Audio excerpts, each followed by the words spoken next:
పూట అండి. ఈ 5 రకాల పళ్ళు వద్దండి. మరి ఏం తినాలి అంటే వాటర్ కంటెంట్, ఫైబర్ కంటెంట్ ఎక్కువ ఉండేలాగా చూసుకుని పపాయ, జామకాయ, ఇంకా కీరా, మస్క్ మెలను ఇటువంటివన్నీ కూడా చక్కగా తీసుకోవచ్చండి. ఓకేనా? మన డయాబెటీస్ గురించి కూడా డాక్టర్ గారు చెప్తారు ఒక సెషన్ లో. ఏం చేయాలి, ఎందుకు వస్తుంది, ఎలా తగ్గించుకోవాలి అనే విషయాలన్నీ కూడా మనకు తెలుస్తాయండి. So nothing to worry. ఓకేనా? సో మీరందరూ కూడా ఏదైనా ఇంపార్టెంట్ పాయింట్స్ ఉన్నాయి అంటే ఒక బుక్, పెన్ను దగ్గర పెట్టుకుని చక్కగా నోట్ చేసేసుకోండి. ఆ తర్వాత ఇంకోటి ఏంటంటే ఫ్యామిలీ మొత్తం అంతా చూసారనుకోండి, క్లాస్ అయిపోయాక మీలో మీరు డిస్కస్ చేసుకోవచ్చు. డాక్టర్ గారు ఏం చెప్పారు అని చెప్పి. మీరు మిస్ అయ్యిందేమో మీ ఫ్యామిలీ మెంబర్స్ చెప్పొచ్చు, సిబ్లింగ్స్ చెప్పొచ్చు, పిల్లలు చెప్పొచ్చు. అలా ఒకరికొకరు డిస్కస్ చేసుకున్నారనుకోండి, ఇంకెప్పుడు కూడా సబ్ కాన్షియస్ మైండ్ లో రికార్డ్ అయిపోతుంది అనమాట మనకి. సో కాగితం మీద రాసుకునే దానికన్నా కూడా మనం పేపర్ మీద పెట్టుకునే దగ్గర మనసులో పెట్టుకుంటే మనకి చాలా బాగుంటుంది. ఓకేనా అండి? సో తప్పకుండా అందరం చేద్దాము. ఇప్పుడు 7:30 అయింది, డాక్టర్ గారి సెషన్ స్టార్ట్ అవుతుందండి.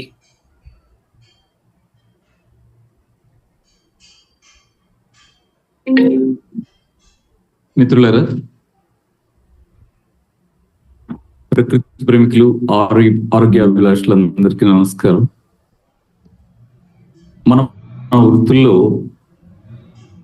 వివిధ పని పరిస్థితుల్లో ఉంటూ ఉంటాం. అక్కడ అనేక అంశాలని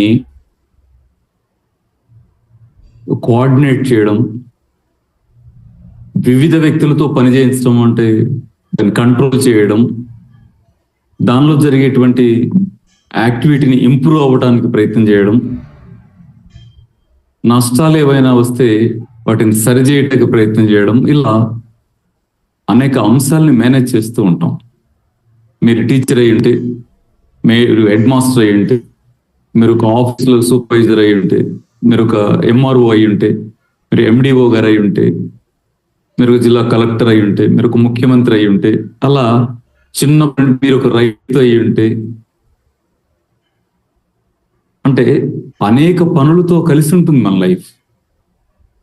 ఎవరు చేస్తూ ఉండరు, ఎవరితో సంబంధం లేకుండా ఉండరు.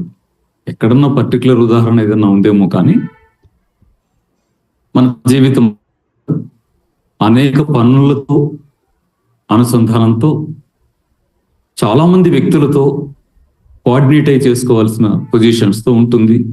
ఇవంతా మీరు చేస్తూ ఉన్నారు కూడా. ఇది ఎలాంటిదో అలాగే మన శరీరంలో కూడా చాలా రకాలు జరుగుతూ ఉన్నాయి కదా, అనేకం ఉన్నాయి. మరి వీటన్నిటినీ కోఆర్డినేట్ చేసేటి అని ఎవరో ఒకళ్ళు చేయకుండా ఇది సాధ్యం కాదని మనకు తెలుసు. హెడ్ మాస్టర్ గారిని ఎందుకు పెట్టాం స్కూల్కి? హెడ్ మాస్టర్ గారు కాకుండా సబ్జెక్ట్స్ అన్నిటి క్లాస్ టీచర్ అన్నట్టుగానే అలా వదిలేచ్చు కదా. కానీ హెడ్ మాస్టర్ నాకు పెట్టాం, అంత మేనేజ్ చేయాలి, కోఆర్డినేట్ చేయాలి. అలా ప్రతి సందర్భంలోనూ, ప్రతి విషయంలోనూ ఉంటుంది కదా. అలాగే మన శరీరంలో రక్త ప్రసరణ వ్యవస్థ ఉంది, శ్వాస వ్యవస్థ ఉంది, విసర్జక వ్యవస్థ ఉంది, రీప్రొడక్టివ్ వ్యవస్థ ఉంది, జీర్ణ వ్యవస్థ ఉంది. ఇలా చాలా రకాల వ్యవస్థలు, రోగనిరోధక వ్యవస్థ ఉంది, లింఫ్ నోడ్స్, లింఫ్ సిస్టమ్ ఉంది. ఇలా అనేక రకాల వ్యవస్థలు మన శరీరంలో మెయింటైన్ అవుతూ ఉన్నప్పుడు వీటన్నిటిని కోఆర్డినేట్ చేస్తుంది ఎవరు, ఈ కోఆర్డినేట్ ఎవరు అనే ప్రశ్న వస్తుంది. దీనికి వెంటనే మన సమాధానం ఏమిటంటే బ్రెయిన్. బ్రెయిన్ అంటే చాలా అర్థవంతమైన సమాధానమే, సత్యమే. కానీ దీన్ని ఇంకాస్త ఓపికగా, లోతుగా ఆలోచించాల్సినటువంటి విషయంగా ఉంటుంది. అంటే ఉదాహరణకి మన శరీరంలో నీటి నియంత్రణ ఒకటి జరుగుతుందని మనకు తెలుసు. అంటే సుమారు 5 నుంచి 7 లీటర్ల రక్తమే ప్రవహిస్తూ ఉంటుందని తెలుసు కదా. ఇటువైపు ద్వారాన్ని, అటువైపు ద్వారాన్ని ఒక మహానది హిమాలయ పర్వతాల్లో ప్రవహిస్తున్నటువంటి ఒక మహానదిని తీసుకుని దానికి ఎండ్ ఇలా క్లోజ్ చేసామనుకోండి, మళ్ళీ తిరిగి ఇలా ఇలా సర్క్యులేట్ అవుతుంది. ఇలా ఉంటుంది, అలా ఉంటుంది. ఎందుకంటే ఆ కఠినమైన ఎముకల మధ్యలో, మూలగలో ఉత్పత్తి అవుతుంది బ్లడ్. అక్కడి నుంచి మొదలెట్టి రౌండ్ రౌండ్ రౌండ్ చేస్తూనే ఉంటుంది. సెల్స్ లో వాటర్ ఉంటుంది, సెల్స్ ఇంటర్నల్ ఫ్లూయిడ్ లో వాటర్ ఉంటుంది, సెల్స్ ఎక్స్టర్నల్ ఫ్లూయిడ్ లో వాటర్ ఉంటుంది.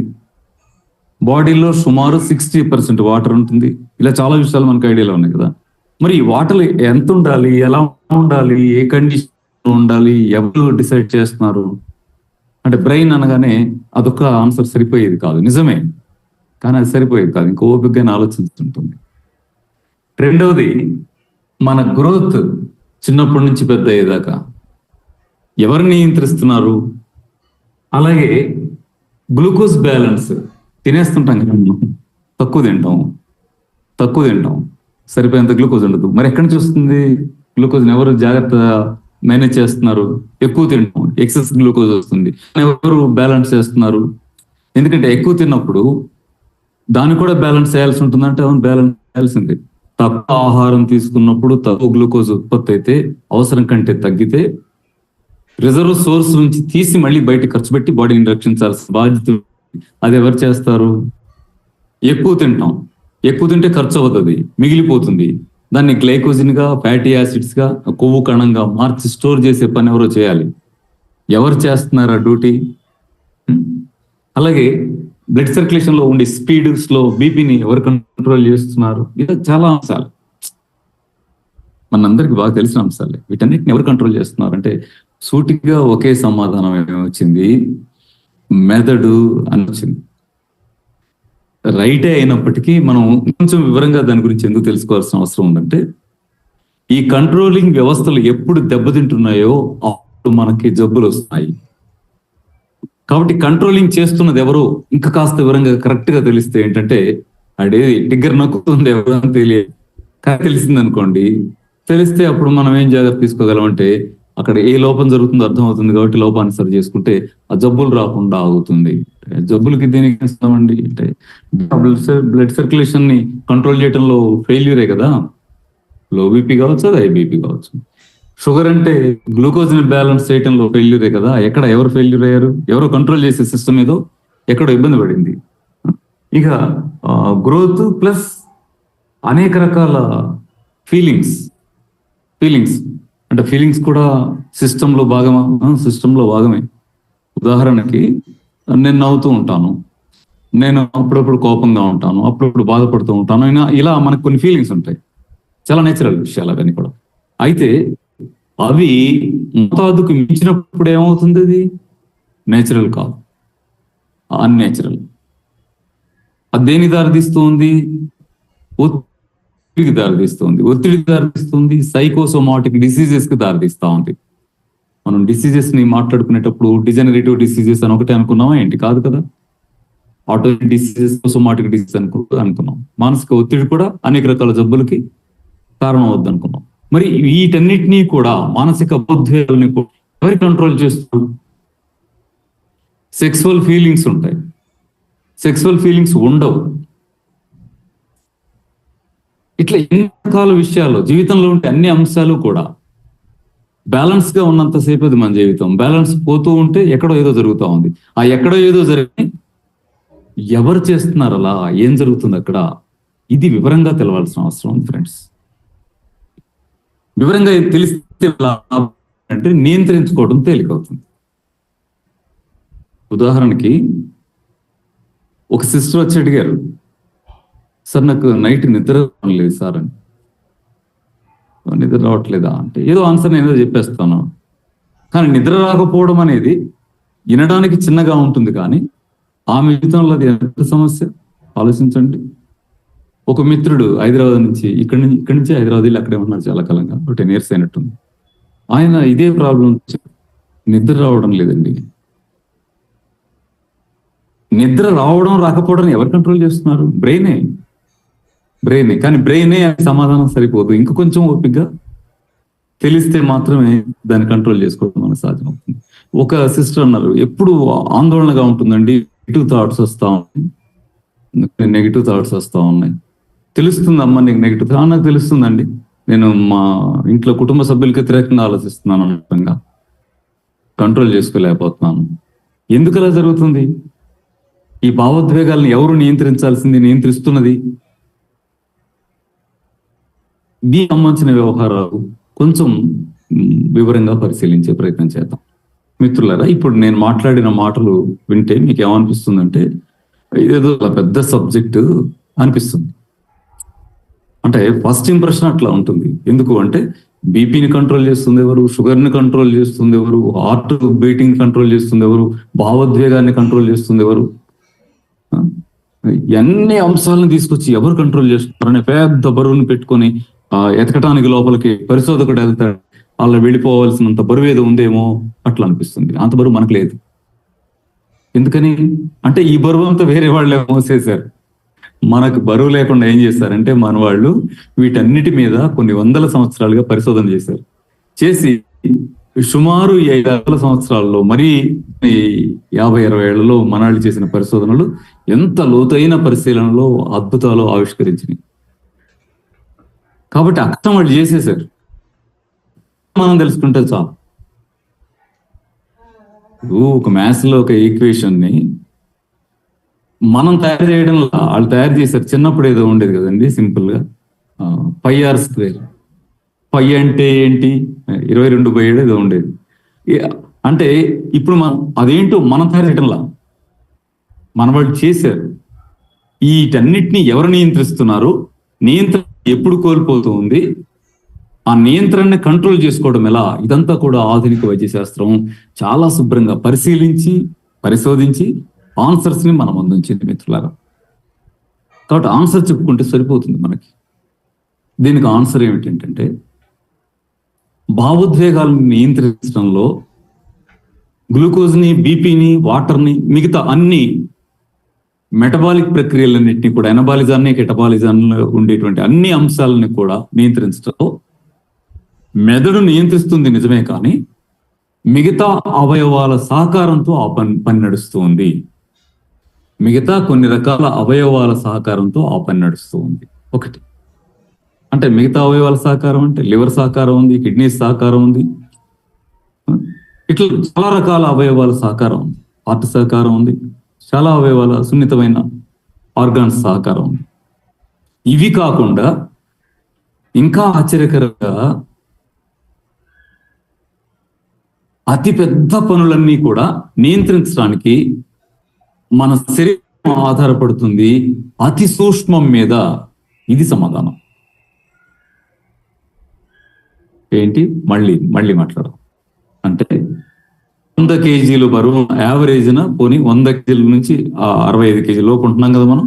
ఆ యావరేజ్న ఈ బరువు ఉన్నటువంటి మనుషుల్లో ఈ సిస్టమ్స్ అన్నిటినీ నిర్వహించడానికి బ్రెయిన్ దేని మీద ఆధారపడుతుంది అంటే పెద్ద పెద్ద అవయవాలైన లివరు, ఊపిరితిత్తులు, గుండె, కిడ్నీలు వాటి మీద ఆధారపడుతుంది నిజమే.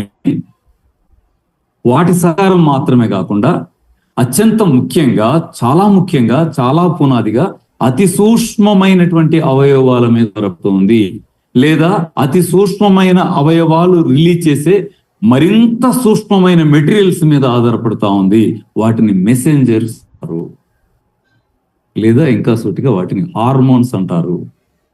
దీన్ని బట్టి తెలిపేది ఏంటంటే హార్మోన్స్ అనేటువంటి చాలా తక్కువ మోతాదులోనే అవసరమయ్యేటువంటి ముఖ్యమైన పదార్థాలు ఉంటాయి. వాటిని ఉపయోగించుకోవడం ద్వారా బ్రెయిన్ మొత్తం సిస్టమ్ని కంట్రోల్ చేస్తూ ఉంది. అంటే మనకి ఆశ్చర్యం కనిపించే ఉంటాయంటే పెద్దగా ఉంటే ఆశ్చర్యం, అమ్మో ఏనుగు ఎంత పెద్దగా ఉందో, అమ్మో తిమింగలం ఇంకెంత పెద్దగా ఉందో, అమ్మో ఖగోళం విజ్ఞానానికి సంహారాలు ఎంత పెద్దగా ఉన్నాయో ఆశ్చర్యపోతాం. ఇటు రివర్స్ లో చూస్తే నిజానికి అతిపెద్ద వాటన్నిటిని నడిపిస్తుంది అతి సూక్ష్మమే. సూక్ష్మంలోనే మోక్షం అంటారే, అతి సూక్ష్మాలే అత్యంత ముఖ్యమైన అంశాలుగా ఉన్నాయి.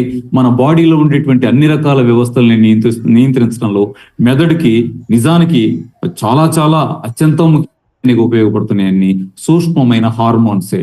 ఇప్పుడు ఎలా ఉంటుందంటే దీని ఆన్సర్ని ఒక వాక్యంలో చూసే ప్రయత్నం చేద్దాం.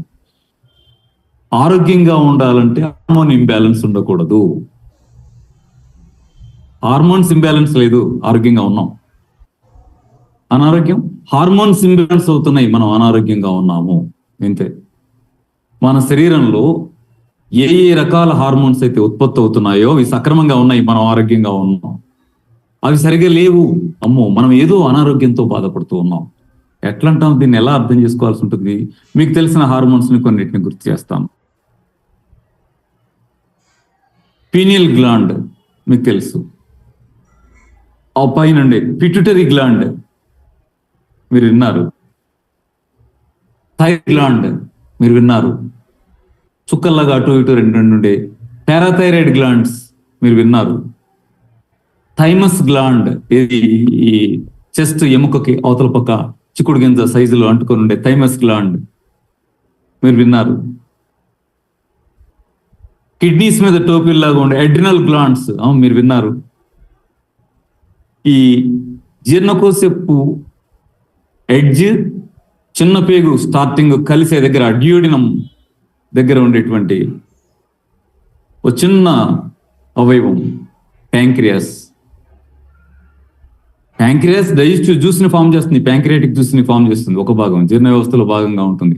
అదే సందర్భంలో అది హార్మోన్స్ రిలీజ్ చేసేటువంటి గ్లాండ్ కూడా. ఇన్సులిన్ రిలీజ్ చేస్తుంది కదా, గ్లూకగాన్ రిలీజ్ చేస్తుంది కదా.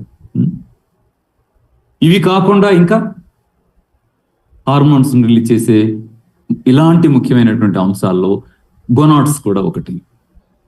స్త్రీల్లో ఉండేటువంటి అండాశయాలు కానీ, పురుషుల్లో ఉండే టెస్టిస్ కానీ ఒకటి. వీటన్నిటి నుంచి రిలీజ్ అయ్యేటువంటి అతి కొద్ది మోతాదులో రిలీజ్ అయ్యే ఈ హార్మోన్సే మొత్తం మన బాడీ సిస్టమ్ని కంట్రోల్లో ఉంచుతున్నాయి. ఇవి కంట్రోల్లో ఉంచడానికి వీటిని కంట్రోల్ చేస్తుంది ఎవరు? బ్రెయిన్. బ్రెయిన్ అయినా బ్రెయిన్ లో ఉండే ఒక మాస్టర్ గ్లాండ్ వీటిని కంట్రోల్ చేస్తుంది. దీన్ని కొంచెం వివరంగా చూసే ప్రయత్నం చేద్దాం ఫ్రెండ్స్. మనకి చాలా సాధారణంగా తెలిసిన అంశం ఏంటంటే బ్రెయిన్ కంట్రోల్ చేస్తుంది అని ఒకటి. బ్రెయిన్ ఎలా కంట్రోల్ చేస్తుంది అంటే ఎలక్ట్రికల్ ఇంపల్సెస్ ద్వారా కంట్రోల్ చేస్తుంది అని రెండు. ఇది కూడా మనకు తెలుసు. దీన్నే నేను ఈ బొమ్మ ద్వారా చూపించే ప్రయత్నం చేస్తాను. చూడండి, మనకి ఏలుతో మనం ఎక్కడన్నా అలా టచ్ చేస్తాం, అక్కడ చల్లగా ఉండొచ్చు లేదా బాగా వేడిగా ఉండొచ్చు. చల్లగా ఉన్నా వేడిగా ఉన్నది అక్కడ ఎలా అలా ఉంటే దానికి మనం ఎలా రెస్పాండ్ కావాలి అనేది ఏలు ఎలా తెలుసుకుంటుంది అంటే, ఏలు అలా టచ్ చేయగానే అక్కడ రిసెప్టార్స్ రెస్పాండ్ అయ్యి అక్కడ ఉన్న పొజిషన్ ని మెసెంజర్స్ ద్వారా, ఎలక్ట్రికల్ ఇంపల్సెస్ ద్వారా నెమ్మదిగా వెన్నుపూసకు చేరవేస్తాయి. వెన్నుపూస నుంచి మెదడు కంట్రోలింగ్ సెంటర్ కి చేరుతుంది. సొమాటో సెన్సరీ కార్టెక్స్ దీన్ని అనలైజ్ చేసి పర్వాలేదు, నార్మల్ గానే ఉంది, ఉపయోగించుకోవచ్చు. అది చల్లగా ఉంది, ఏలు తీసే, లేదా వేడిగా వెంటనే ఏలు లాగేసాయి అనే డెసిషన్ చేసి ఈ డెసిషన్ మళ్ళీ ఎలక్ట్రికల్ ఇంపల్సెస్ ద్వారానే కంట్రోలింగ్ సెంటర్ అనేది ఆ ఎఫ్ దగ్గరికి పంపిస్తుంది. వెంటనే ఏలు లాగేసుకుంటాం. ఇది మనకు తెలుసు. అంటే చిన్న అంశం చెప్పాను, పెద్ద పెద్ద అంశాల్లో కూడా మనం బ్రెయిన్ వ్యవహరిస్తున్నటువంటి తీరు అని తెలుసు. ఇది కాక అదనంగా ఇందాక మనం మాట్లాడుకున్న అంశాలన్నీ కూడా దీనికి ప్లస్ గా ఉపయోగపడుతున్నాయి అని దృష్టిలో పెట్టుకోండి. నేను చిన్న ఏలు చెప్పాను, మొత్తం బాడీలో ఎలక్ట్రికల్ ఇంపల్సెస్ ద్వారా జరిగే అన్ని కూడా సిస్టమ్ ఇదే కదా అనుకోండి. ఓకేనా ఫ్రెండ్స్? ఇది కాక అదనంగా మరొకటి ఏమిటి అంటే హార్మోన్స్ ద్వారా, మెసేజ్ ద్వారా జరిగేటువంటి పనులు. అవి ఎలా ఉంటాయి అనేది గమనిద్దాం. మనకు బాగా తెలుసు ఏమిటి అంటే, అంతకు పూర్వం రోజుల్లో ఉన్న వ్యవహారం ఇది. పెద్దలే ఎక్కువ మంది క్లాస్ లో ఉన్నట్టు నేను ఉదాహరణ ఇచ్చాను. మనం ఏదన్నా విషయం ఎవరికైనా తెలవాలంటే లెటర్ రాస్తాం. ఆ లెటర్ పోస్ట్ మ్యాన్ పట్టుకెళ్తాడు. ఆ లెటర్ పోస్ట్ మ్యాన్ పట్టుకెళ్ళి మనం రాసిన వాళ్ళకి ఇచ్చేస్తాడు. ఇన్ఫర్మేషన్ వీళ్ళకి పాస్ అవుతుంది. ఏమనుకుంటున్నాం? బ్రదర్ బాగున్నారా అని అడుగుతున్నాం. ఇతని ద్వారా బాగున్నారా అనే అంశం ఇక్కడికి జాగ్రత్తగా వెళ్ళి ఇక్కడ చేరుతుంది. చూస్తూ అవుతాడు, ఓహో నన్ను బాగున్నారా అని అడుగుతున్నారు, లేదా మేము బాగున్నాం అని చెప్తున్నారు. చర్య కంప్లీట్ అయిపోయింది. ఇది ఎలాంటిదో ఇదే సిస్టమ్ బాడీలో ఏం జరుగుతూ ఉంటుందంటే, గ్లాండ్ అనేది లెటర్ అని అనుకోండి. ఈ లెటర్ ఎక్కడ పోస్ట్ అవుతుంది? బ్లడ్ లో పోస్ట్ అవుతుంది. బ్లడ్ అనేది పోస్ట్ మ్యాన్ అనుకోండి. లెటర్ రాసింది గ్లాండ్, దాన్ని పట్టుకెళ్తున్న పోస్ట్ మాస్టర్ బ్లడ్. పట్టుకెళ్తున్న దేన్ని? హార్మోన్ ని. హార్మోన్ అంటే లెటర్. రాసింది మాత్రమే గ్లాండ్, చెయ్యి, పెన్ను, గ్లాండ్. ఈ లెటర్ ని పట్టుకెళ్తుంది బ్లడ్. పట్టుకెళ్తుంది దేన్ని? లెటర్ ని. లెటర్ అంటే ఏంటి? హార్మోన్ ని. ఈ హార్మోన్ ఎక్కడికి వెళ్తుంది? ఆర్గాన్కి వెళ్తుంది. ఆర్గాన్కి చేరగానే బ్రెయిన్ ఆర్గాన్కి ఏం చెప్తుందో ఆర్గాన్కి తెలిసిపోతుంది. అలా ఆర్గాన్ ప్రవర్తిస్తుంది. ఇది బాడీలో జరుగుతున్నటువంటి కంప్లీట్ సిస్టమ్ ఫ్రెండ్. మన బాడీలో ఇన్ని రకాల యాక్టివిటీస్ మనకి జరుగుతూ ఉన్నాయంటే ఈ సిస్టమ్ ప్రకారమే నడుస్తూ ఉంది. ఇది కొంచెం సింపుల్ గా చూసే ప్రయత్నం చేద్దాం. ఆర్గాన్ అన్నాం మనం, గ్లాండ్ అన్నాం మనం. గ్లాండ్ అంటే ఏమిటి? చాలా రకాల గ్లాండ్స్ పేర్లు ఇప్పుడు చెప్పుకున్నాం కదా మనం. కానీ వీటన్నిటినీ కంట్రోల్ చేస్తున్నటువంటి కీ ఆర్గాన్ లేదా మాస్టర్ గ్లాండ్. ఏమిటది అంటే పిట్యూటరీ గ్లాండ్. బ్రెయిన్ లో ఉండే పిట్యూటరీ గ్లాండే మాస్టర్ గ్లాండ్. అన్ని రకాల ఉన్న గ్లాండ్స్ అన్నిటినీ కంట్రోల్ చేసేది ఈ గ్లాండే. ఈ గ్లాండ్ దేని ద్వారా కంట్రోల్ చేస్తుంది అంటే బ్లడ్ స్ట్రీమ్ లోకి హార్మోన్స్ ని పంపడం ద్వారా. ఈ హార్మోన్స్ బ్లడ్ స్ట్రీమ్ ద్వారా ఆర్గాన్ చేరుతూ ఉన్నాయి. అంటే పిట్యూటరీ గ్లాండ్ లో హార్మోన్ రిలీజ్ అవుతా ఉంది, అది బ్లడ్ లో కలుస్తా ఉంది. బ్లడ్ లో కలిసిన ఈ హార్మోన్ అవయవం చేరుతా ఉంది. ఏమని? ఇది ఉదాహరణకి గ్రోత్ హార్మోన్ అనుకుందాం.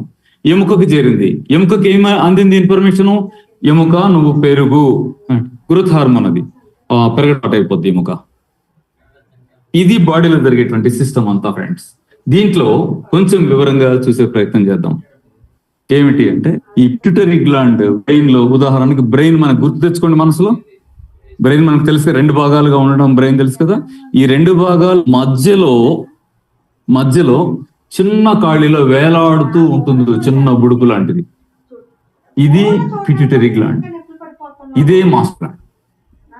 ఈ గ్లాండ్ లోంచి మొత్తం మీకు పీనియల్ గ్లాండ్ ని యాక్టివేట్ చేయటమా, థైరాయిడ్ గ్లాండ్ యాక్టివేట్ చేయటమా, పారాథైరాయిడ్ గ్లాండ్స్ యాక్టివేట్ అవ్వడమా, కిడ్నీస్ మీద ఉండేటువంటి అడ్రినల్ గ్లాండ్స్ యాక్టివేట్ అవ్వడమా, సెక్స్ ఆర్గాన్స్ యాక్టివేట్ అవ్వడమా, A to Z బాడీలో జరిగేటువంటి అన్ని యాక్షన్స్ కి మూలమంతా, కంట్రోలింగ్ పాయింట్ అంతా ఎవరి చేతి?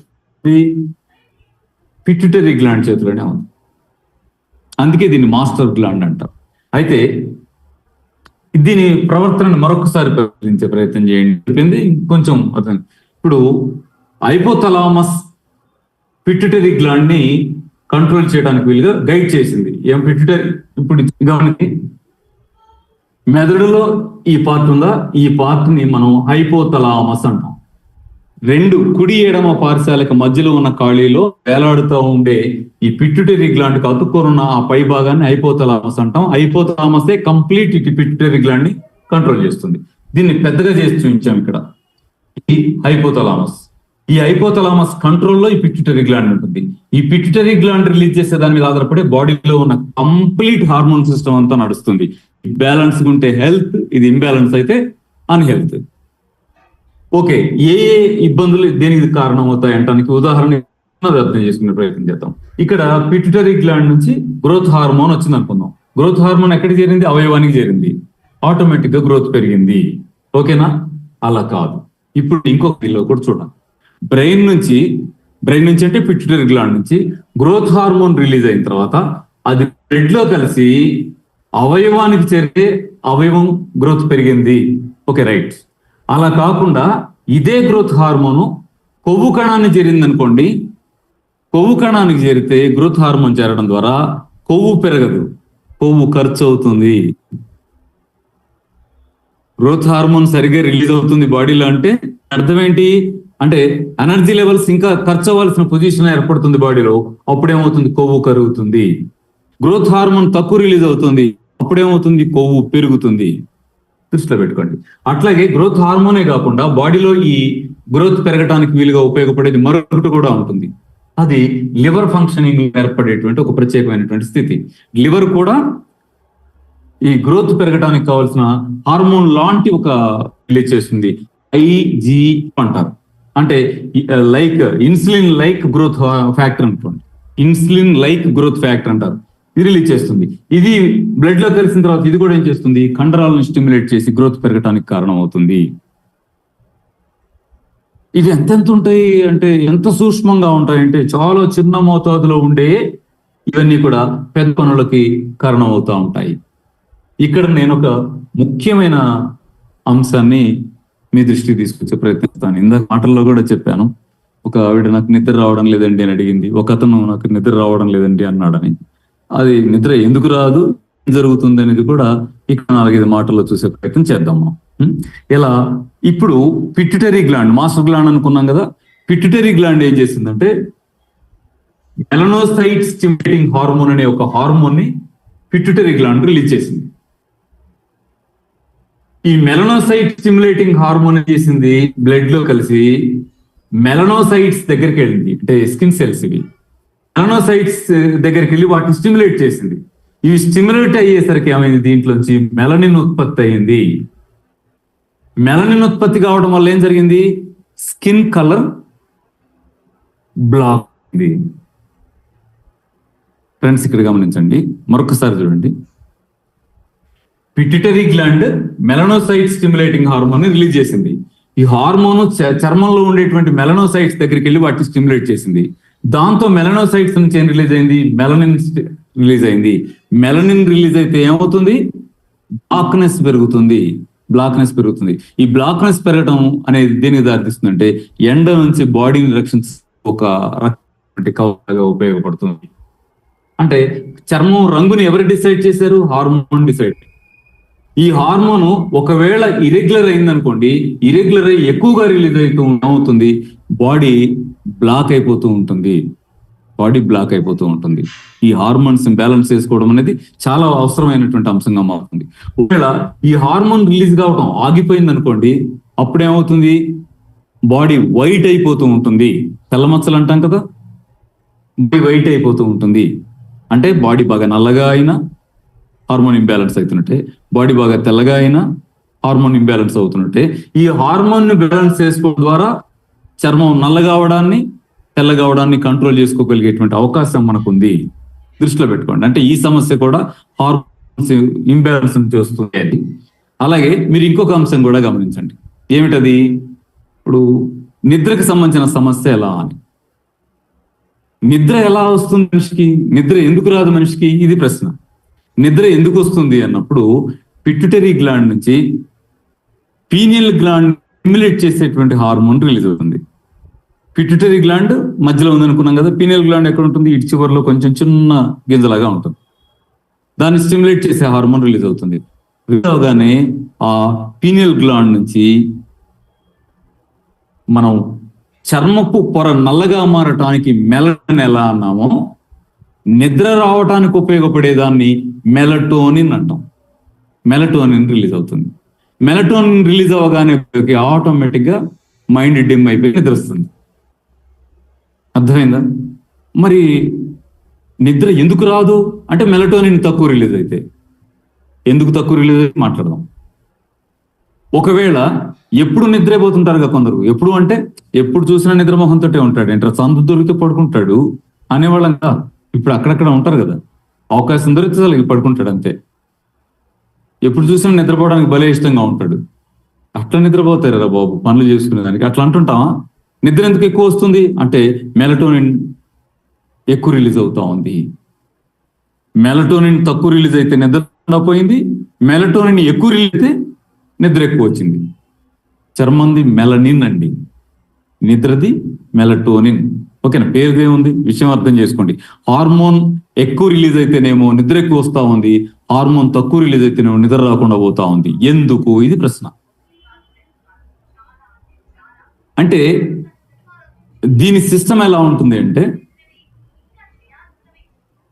కాంతి మీద ఆధారపడి, అంటే పగలు రాత్రి మీద ఆధారపడి మనిషికి నిద్ర రావాలా వద్దా అనేది డిసైడ్ అవుతుంది.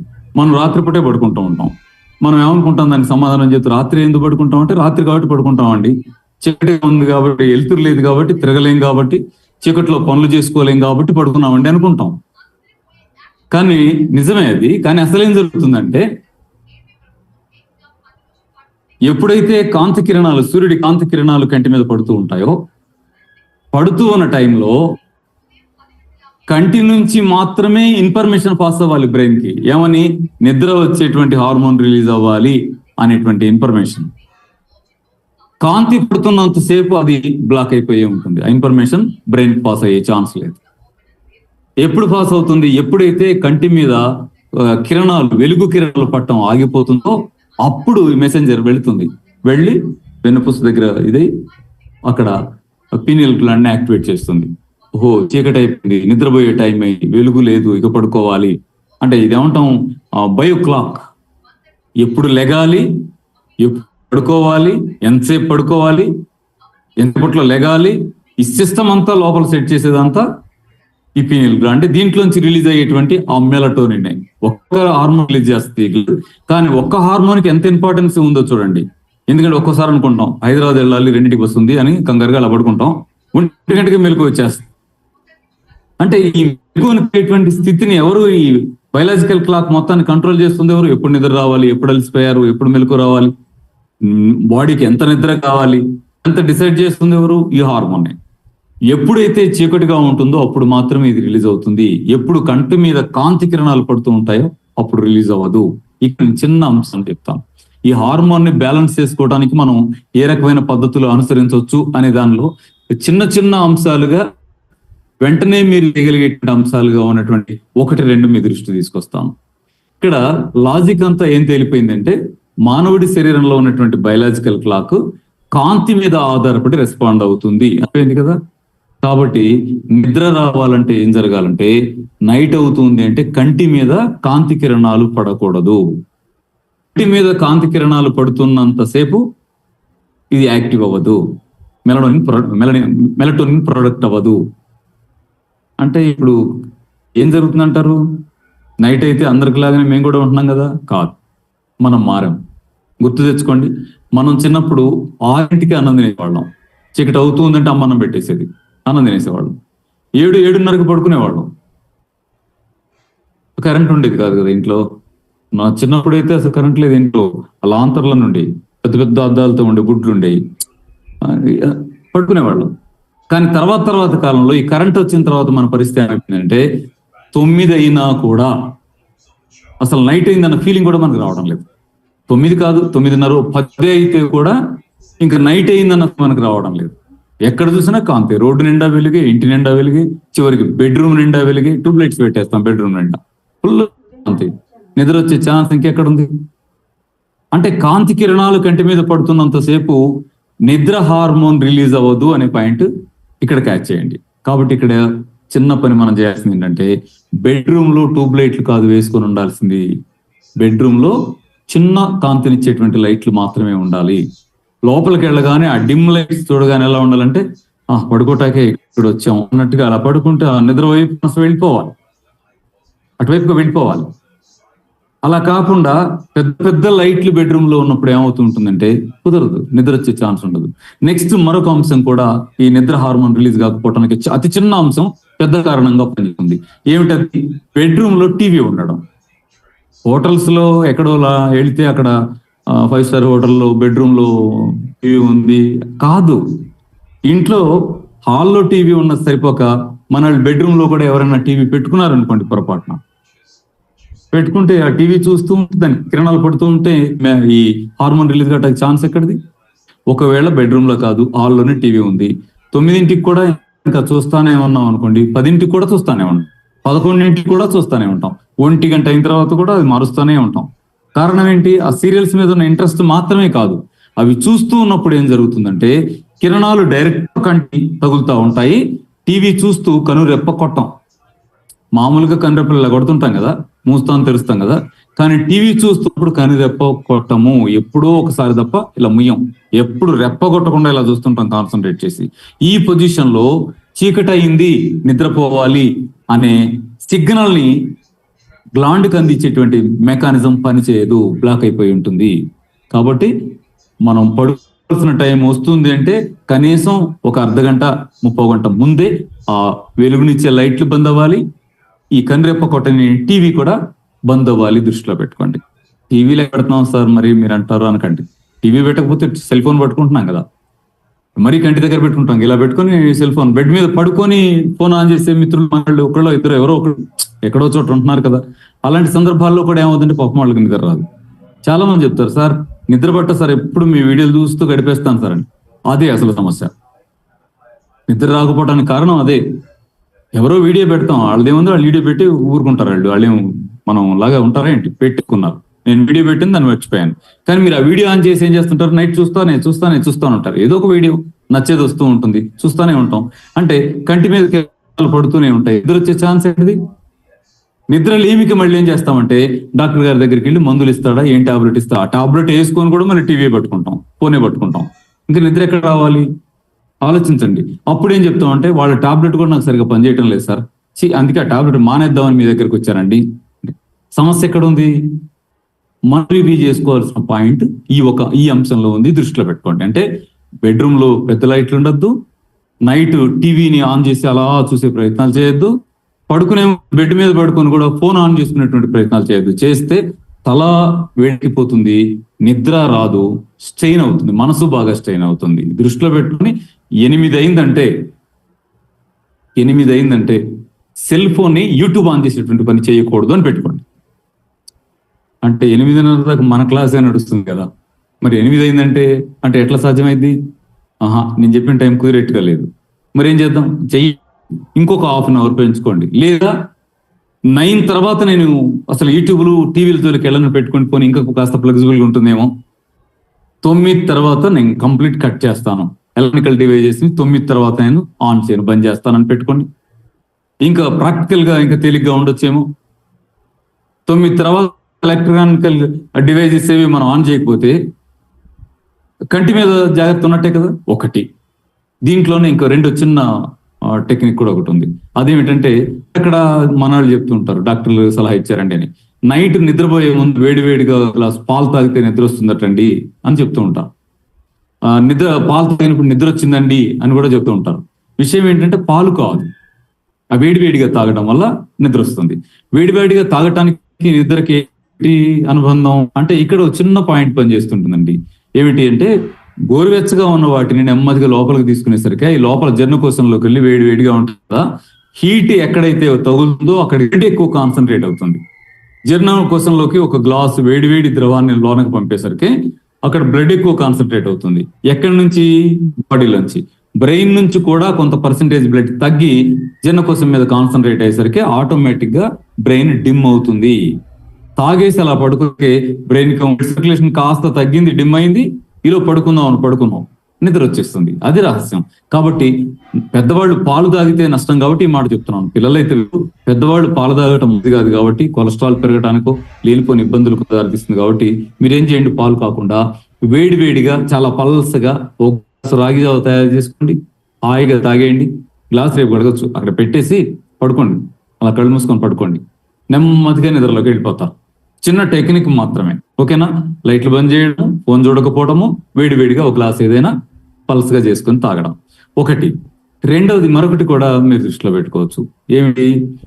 మనకి ఇది రెగ్యులర్ గా వాడుకోవద్దు కానీ ఒక టెక్నిక్ లాగా వాడుకోవచ్చు. మరీ అసలే నిద్ర పట్టట్లేదంటే టాబ్లెట్లు తెచ్చుకునే కంటే ఈ నేచురల్ టాబ్లెట్ అనుకోండి. ఇప్ప పువ్వులు అని ఆయుర్వేదిక్ షాపులో దొరుకుతాయి మీకు, అవి తెచ్చుకొని ఒక 7 8 ఇప్ప పువ్వులు 1 గంట ముందు 2 గంటల ముందు నీళ్ళలో చేయండి. 6 నీళ్ళలో పెట్టండి, 9 వరకు అవి బాగా నానిపోయి ఉంటాయి, ఓకేనా? వాటిని కాస్త కడిగి అంటే కింద నుంచి ఏరుకొస్తారు కాబట్టి ఇసుకుండే ఛాన్స్ ఉండొచ్చు సన్నటిది. కొంచెం అలా ఇలా కడిగి, ఏమి లేదు మట్టి ఇసుక ఏదన్నట్టుగా చేసుకొని మంచిగా ఇక పడుకునే ముందు బెడ్ మీద కూర్చొని ఒక్కొక్కటి తీసుకొని నెమ్మదిగా మెత్తగా నవిలేసి మింగేసి ఇంకా పడుకోండి.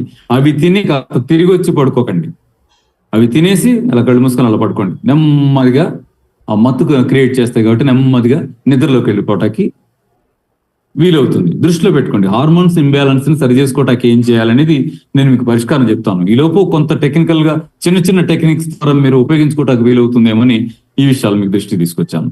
అలాగే మరొకటి కూడా పరిశీలిద్దాం. ఏమిటది అంటే, మనం చాలా సందర్భాల్లో కొన్ని ఇబ్బందులు ఎదుర్కొంటూ ఉంటాం. ఒకటి, మంట. 2, యూరినల్ ఇన్ఫెక్షన్. లేదా ఇలాంటి ఎండాకాలంలో వడదెబ్బ తగలడం, నాలుక పెడచగట్టిపోవడం, పెద్దలు ఎండిపోవడం, కళ్ళు మంట అనిపించడం, పడిపోవడం, వడదెబ్బకి నష్టపోయి ఒకప్పుడు చాలా కేసులు ఉండేవి. ఇప్పుడు మనం పెద్దగా ఎండడం లేదు కానీ 10 ఏళ్ల క్రితం అయితే ఎన్ని నష్టాలు, ఇంత ఎండాకాలంలో ఎన్ని నష్టాలు ఉండేవి. అన్ని నష్టాలు ఇప్పుడు కనపడటంలా. అంటే హెల్త్ అవేర్నెస్ పెరిగింది, ఎవరు ఎండలో పరిగెత్తుకు రావట్లా బయటికి. పనిచేసే కష్టజీవులు కూడా ఏం చేస్తున్నారంటే ఎర్లీ మార్నింగ్ వచ్చి కష్టపడి అమ్మయ్య బాగా ఎండ పెరిగేసరికి ఇంటికి వెళ్ళిపోతున్నారు. దాంతో కొంత తగ్గింది, జాగ్రత్తలు పెరిగినాయి, చాలా మంచిగా జరుగుతోంది. ఇవన్నీ ఎందుకు జరుగుతూ ఉంటాయి, ఈ నష్టాలను బయటికి రావడానికి మనం ఏ జాగ్రత్త తీసుకోవాలనే దగ్గర కూడా ఇక్కడ ఒక ప్రత్యేకంగా హార్మోన్ పనిచేస్తూ ఉండటం ముఖ్యమైన అంశం. ఏమిటది అనంటే, బాడీలో వాటర్ని నియంత్రించడం అనే అంశం కూడా హార్మోన్ బ్యాలెన్స్ మీద ఆధారపడి మాత్రమే జరుగుతోంది. ఈ హార్మోన్స్ బ్యాలెన్స్ గా ఉంటే బ్యాలెన్స్ లేనందువల్ల వచ్చే జబ్బులన్నింటిని కూడా కంట్రోల్ చేసుకోవచ్చు. యూరినల్ ఇన్ఫెక్షన్ కంట్రోల్ చేసుకోవచ్చు, వేడి అప్పుడు బాగా వేడి చేస్తుంది అనేటువంటి సమస్య కంట్రోల్ చేసుకోవచ్చు. బాడీ నీరసంగా ఉంటుంది, బాడీ అంతా ఏదో వీక్ గా ఉంటుందండి, నరాలన్నీ వీక్నెస్ గా ఉంటున్నాయండి, ఎప్పుడు చూసినా నీరసంగా ఉంటున్నానండి ఫేస్ లో అలర్ట్నెస్ ఉండటం లేదండి, ఇలాంటివన్నీ కూడా కంట్రోల్ చేసుకోవచ్చు. ఇవి ఎందుకు వస్తాయి? వాటర్ ఎంత ఉండాలో అంత కంట్రోలింగ్ అనేటువంటి దెబ్బతినడం వల్ల వస్తాయి. ఎందుకు ఇలా జరుగుతుంది అంటానికి మీకు కొంచెం వివరాలు ఇక్కడ దృష్టి తీసుకొస్తాను, చూడండి. ఏమిటి అంటే, బాడీలో ఏడిహెచ్ అనే ఒక హార్మోన్ రిలీజ్ అవుతుంది పిట్యూటరీ గ్లాండ్ నుంచి, మాస్టర్ గ్లాండ్ నుంచి ఏడిహెచ్ అనేటువంటి హార్మోన్ రిలీజ్ అవుతుంది. అంటే యాంటీ డయోరిటిక్స్ హార్మోన్. ఇది రిలీజ్ అయిన తర్వాత ఏమవుతుంది అంటే, కిడ్నీ దగ్గర వచ్చేది కిడ్నీని స్టిమ్యులేట్ చేసిన తర్వాత ఇప్పుడు యూరిన్ పాస్ అయ్యే దగ్గర ఇక్కడ యాక్ట్ అవుతుంది. ఏడిహెచ్ యాక్షన్ అంతా కూడా కిడ్నీ దగ్గర. ఎలా ఉంటుంది? ఇది నార్మల్ ఫంక్షనింగ్ అండి. నార్మల్ ఫంక్షనింగ్ అంటే మనం మంచినీళ్ళు తాగుతాం, తాగిన నీళ్లు బ్లడ్ లో కలిసిపోతాయి. జీర్ణకోశ గోడలో, చిన్న పెగుల గోడలో, పెద్ద పెగుల గోడలో వాటిని పీల్చి బ్లడ్ లో కలిపేస్తాయి కదా. కలిపేసిన తర్వాత బ్లడ్ లో ఆ వాటర్ తిరుగుతూ బ్లడ్ సెల్స్ లో ఉండేటువంటి రకరకాల జీవకణాల్లో ఉన్నటువంటి మురికిని వాటిలో కలుపుకొని, రక్తంలో కలుపుకొని కిడ్నీస్ దగ్గరికి వచ్చి ఫిల్టర్ చేసి యూరిన్ బ్లాడర్ లోకి ఆ మురికిని యూరిన్ ద్వారా వదిలేస్తాయి. మనం యూరిన్ పాస్ చేస్తున్నామంటే లోపల స్నానం చేయించిన మురికి బయటకు పంపించేస్తున్నాం అని అర్థం. స్నానం ఎవరు చేయించారు? మనం తాగిన గ్లాస్ నీళ్లు. ఓకే, ఇది కామన్ సిస్టమ్ కదా. ఈ కామన్ సిస్టమ్ దెబ్బతిన్నప్పుడు కూడా దీని అవసరం పెరుగుతుంది. ఎలా అంటే చూద్దాం. ఏం జరుగుతుంది అంటే, మనం ఎండాకాలం అయి ఉంటే కూడా పనిలో పడి నీళ్లు తాగడం అవ్వచ్చు. ఇప్పుడు నేను మనం చెప్పిన సిస్టమ్ ఉందా, వాటర్ సిస్టమ్, ఆ సిస్టమ్ అంతా అందరూ ఫాలో అవుతూ ఉండకపోవచ్చు. అయినా శుభ్రంగానే ఎలా ఉన్నారు? శుభ్రంగా ఉన్నారు అనుకుంటున్నాం. కానీ నిజానికి ఏం జరుగుతుందంటే, పిట్యూటరీ గ్లాండ్ హార్మోన్స్ ని రిలీజ్ చేయడం ద్వారా మనల్ని కాబట్టి బతికిపోతున్నాం. అదే ఆ జాగ్రత్త మన మదర్ నేచర్, మన సృష్టికర్త మన శరీరంలో ఏర్పాటు చేసి ఉండకపోయి ఉంటే, ఈ మనం జీవిస్తున్నటువంటి పద్ధతులే మనం కాపాడాల్సి వస్తే కాపాడగలిగేగావు, ఎప్పుడో నష్టపోయి ఉండేవాళ్ళం. ఎలా అంటే ఏం జరుగుతుందంటే, మీకు ఎంత అభ్యంతరకరంగా ఉన్నా ఇప్పుడు నేను చెప్పబోయే మాట అదే సత్యం. ఏమిటి అంటే, ఇప్పుడు దాహం వేస్తుంది, మంచినీళ్ళు తాగుతాం, మురికి నీళ్ళు తాగుతామా? తాగం కదా. దాహం వేస్తున్నా మురికి నీళ్ళు తాగం కదా. ఇప్పుడు ఇంకా కొంచెం కష్టం అన్నమాట. దాహం వేస్తుంది, నీళ్లు లేవు, యూరిన్ ఉంటుంది, తాగి దాహం తెచ్చుకుంటామా? అమ్మో తీర్చుకోం కదా. బాడీలో నిజానికి జరుగుతుంది అది. ఏం జరుగుతుంది? తగినన్ని నీళ్లు తాగకుండా కూడా శుభ్రంగానే మేము ఉంటున్నామండి అనేవాళ్ళు ఎలా శుభ్రంగా ఉంటున్నారంటే, బ్లడ్ ఫిల్టర్ అయి కిడ్నీస్ దగ్గర నుంచి నెమ్మదిగా యురేత్రా ద్వారా యూరిన్ బ్లాడర్ లోకి వెళ్లాల్సినటువంటి యూరిన్ ని ఏడిహెచ్ రిలీజ్ అవడం ద్వారా ఇతను సరిగా నీళ్లు తాగట్లేదు, అయినా ఇతను కాపాడటం ఎట్టా అని బ్రెయిన్ లేదా పిట్యూటరీ గ్లాండ్ చేసిన యాక్షన్ వల్ల ఏడిహెచ్ రిలీజ్ అయ్యి అది కిడ్నీ దగ్గరికి వెళ్ళి ఏం చేస్తుంది అంటే, కిడ్నీని స్టిమ్యులేట్ చేసి వాటర్ ని యూరిన్ బ్లాడర్ లోకి వెళ్ళిపోకుండా ఆపి తిరిగి బ్లడ్ స్ట్రీమ్ లో కలిసేలాగా చేస్తుంది. బ్లడ్ స్ట్రీమ్ లోకి మళ్ళీ తిరిగి వాటర్ వెళ్ళిపోయేసరికి ఏమవుతుంది? మిగిలిన కొంచెం వాటర్ చిక్కగా మలినాలు కలుపుకొని, ఇక్కడ లైట్ గా ఎల్లోయిష్ గా ఉంది, కనిపిస్తుందా మీకు? చిన్న ఫోటో అర్థమవుతుందో లేదో. ఎల్లోయిష్ గా ఎందుకైంది యూరిన్ అంటే, తగినంత వాటర్ యూరిన్ లోకి రావడం లేదు. ఏమవుతుంది? తిరిగి బ్లడ్ లో కలుస్తుంది. తగినంత బ్లడ్ లోకి ఎందుకు రావడం లేదు? యూరిన్లో ఉండాల్సిన వాటర్ బ్లడ్ లోకి ఎందుకు వెళ్ళిపోతా ఉంది అంటే, మనం సరిగా నీళ్లు ఇవ్వడం లేదు. మరి నీళ్లు ఇవ్వకపోతే బాడీ నష్టపోద్ది కదా. అమ్మో నష్టపోద్ది కాబట్టి నేచర్ ఏం చేసింది? ఇక్కడ ఎక్కడ బాడీని పాడు చేసుకుంటాడో, ఈ అమ్మ ఎక్కడ నేను ఇచ్చిన బాడీని పాడు చేసుకుంటుందో అని జాగ్రత్త కోసం అమ్మ జాగ్రత్త తీసుకుందా అన్నంతగా లోపల పిట్యూటరీ గ్లాండ్ ని పెట్టి దాంట్లో నుంచి ఏడిహెచ్ అనేటువంటి హార్మోన్ ని రిలీజ్ చేసి యూరిన్ ని కంట్రోల్ చేసి తిరిగి బ్లడ్ స్ట్రీమ్ లో కలిపేస్తా ఉంది. చూడండి హార్మోన్స్ ఇంపార్టెన్స్ ఎంత పెద్దదో, ఎంత మనల్ని కాపాడేటువంటి ప్రయత్నం ఆటోమేటిక్ గా లోపల జరుగుతుండటం వల్ల మాత్రమే మనం ఇలా సేఫ్ గా ఉన్నాము. ఆ చర్యలే లోపల లేకపోతే ఏంటి? మనం చేసే పనులే మనల్ని రెక్కాలంటే కుదిరే పనే కాదు. ఎందుకంటే మనం సరిగా లేము, నేచర్ కి చాలా దూరంగా ఉన్నాం. అమ్మకు దూరం జరిగేసాం, చాలా జరిగేసాం. ఎందుకంటే అవసరమైతే దాహం అవుతుంటే కూల్ డ్రింక్ తాగేస్తాం, అవసరమైతే దాహం అవుతూ ఉంటే కూల్ డ్రింక్స్ లో రకరకాలు ఉంటాయి కదా, ఏ ఒకటి తాగేస్తాం. అంతేకాని మంచినీళ్ళు దొరికి వెళ్ళటం మన కష్టం ఉంటుంది. ఓకేనా? అయినప్పటికీ కాపాడుతుందంటే ఈ హార్మోన్స్ ఉండబట్టే కాపాడుతూ ఉన్నాయి. మరి దీనికి పరిష్కారం ఏమిటి? అది కాపాడుతుంది కదా. అది ఎంతకాలం కాపాడగలుగుతుంది? దానికో లిమిట్ ఉంటుంది కదా. ఆ లిమిట్ తప్పితే ఏమవుతుందంటే, ఈ చిక్కబడుతున్న యూరిన్ కిడ్నీలో రాళ్లు ఫామ్ కావడానికి కారణం అవుతుంది. కిడ్నీలో స్టోన్స్ వచ్చాయి అంటే వెంటనే పరిష్కారం చెప్పేస్తాను. కొండపిండి ఆకుని మీరు జ్యూస్ చేసుకొని మార్నింగ్ ఒక గ్లాస్, ఈవినింగ్ ఒక గ్లాస్ తాగండి. కిడ్నీలో రాళ్ళు ఏమైనా ఉంటే నెమ్మదిగా నెల 15 రోజుల్లో కరిగిపోతాయి. నెల 15 రోజుల్లో కరిగిపోతాయి. లేకుండా పోయినాయి, సంతోషం. సగమే కరిగినాయి, ఇంకో 15 రోజులు చేయండి, మొత్తం వెళ్ళిపోతాయి కదా. సులభంగా ఉంది పరిష్కారం అనిపించింది. ఇది నిజమే, మంచి పరిష్కారమే, కానీ ఇది సరైన పరిష్కారం కాదు. నిజమైన సరైన పరిష్కారం ఏంటంటే, సరిగ్గా మనం నీళ్లు తాగుతూ ఉంటే కిడ్నీలో స్టోన్ ఏర్పడేటువంటి చిక్కదనం ఇక్కడ ఎందుకు ఏర్పడుతుంది? అసలు మలినాలు ఆ నెఫ్రాన్స్ ను పట్టుకొని గడ్డగట్టేటువంటి పొజిషన్ అసలు బాడీలో ఎందుకు వస్తుంది? కాబట్టి మనం సరిగ్గా నీళ్లు తాగటం అనేది కిడ్నీ రాళ్ళకి అసలైన పరిష్కారం. మరి ఇప్పటికిప్పుడు కరిగిపోవటానికి ఆపరేషన్ చేయించడమా, బ్లాస్ట్ చేయించడమా కాకుండా మనం తీసుకోవాల్సిన పరిష్కారం ఏంటంటే, ఆ కొండపిండి ఆకుని మార్నింగ్ ఈవినింగ్ జ్యూస్ చేసుకొని తాగటం. తాగండి, రాళ్ళు లేకుండా పోతాయి. అదే సందర్భంలో మళ్ళీ తిరిగి రాళ్ళు రాకుండా ఉండటానికి ఏం చేయాలి? మనం సరిగ్గా నీళ్లు తాగేటువంటి ప్రయత్నం చేసుకోవాలి. ఓకేనా? అలాగే మరొకటి కూడా గమనించండి, యూరినల్ ఇన్ఫెక్షన్ రావడానికి ఏది కారణం అవుతోంది? మలినాలు చిక్కగా పెరిగిపోయి స్టోర్ అయి ఉన్నప్పుడు అది ఆటోమేటిక్ గా ఇన్ఫెక్షన్స్ కి దారితీస్తా ఉంది. దీనికి కూడా పరిష్కారం మళ్ళీ ఎక్కడ ఉంది? మంచినీళ్ళు తాగటంలోనే ఉంది. అంటే ఏడిహెచ్ రిలీజ్ కావటంలో లేదు, ఏడిహెచ్ రిలీజ్ కాపాడుతుంది గుడ్డిలో మెల్లలాగా. అంతే. ఆ గుడ్డిలో మెల్ల అలాగే కంటిన్యూ అవుతే ఏమవుతుంది అంటే హైడ్రోనెఫ్రోసిస్ ఫామ్ అవుతుంది. అంటే నెమ్మదిగా కిడ్నీస్ డ్యామేజ్ అవుతాయి. ఆ తర్వాత చివరికి ఫిల్టర్ సరిగా చేయలేకపోతుంది, యూరిన్కి వెళ్తే నొరగొస్తుంది, క్రియాటిన్ పెరిగిపోయింది, కిడ్నీలు ఫెయిల్ అయ్యాయి, కిడ్నీ ట్రాన్స్ప్లాంట్ చేయాలి, అక్కడ దాకా వెళ్ళిపోతున్నాం కదా. చూసారా? కాబట్టి దీన్ని కంట్రోల్ చేసుకోవడానికి, అంటే ఒకవేళ మీకు ఇప్పటికే కిడ్నీ ఇన్ఫెక్షన్స్ ఉండి, క్రియాటిన్ పెరిగి ఉండి, నొరగొస్తున్న పొజిషన్ ఉండి, ఇలాంటి లక్షణాలు ఒకవేళ మీకుంటే, ప్రకృతిని ఒక చిన్న సపోర్ట్ ఏమిటి అని అడిగితే, ప్రకృతి మనకి ఇచ్చేటువంటి మంచి సపోర్ట్ ఏంటంటే తెల్ల గలిజేరు ఆకు. తెల్ల గలిజేరు ఆకు తెచ్చుకొని దాన్ని మీరు కాగబెట్టి కషాయం చేసి మార్నింగ్ 1 గ్లాసు, ఈవినింగ్ 1 గ్లాసు కషాయం తీసుకోండి. ఓకేనా? చాలా మేలు జరుగుతుంది. క్రియాటిన్ సమస్య ఉన్న వాళ్ళకి మంచి సపోర్ట్ గా అది మారుతుంది. ఉప్పు నూనె బాగా తగ్గించుకొని మాంసాహారాలు జోలికి వెళ్లకుండా ఉండి పొద్దున సాయంత్రం కషాయం చేసుకుని తాగలిగారంటే మీరు కిడ్నీ సమస్యను ఎదుర్కోవడంలో ప్రకృతి మీకు ఇచ్చే అద్భుతమైన ఆయుధాన్ని మీరు తీసుకున్నట్టే. మన కేంద్రానికి వచ్చిన వాళ్ళు చాలా మంది కిడ్నీ ప్రాబ్లమ్స్ తగ్గిపోతున్నాయండి అని ఎలా అనగలుగుతున్నారు?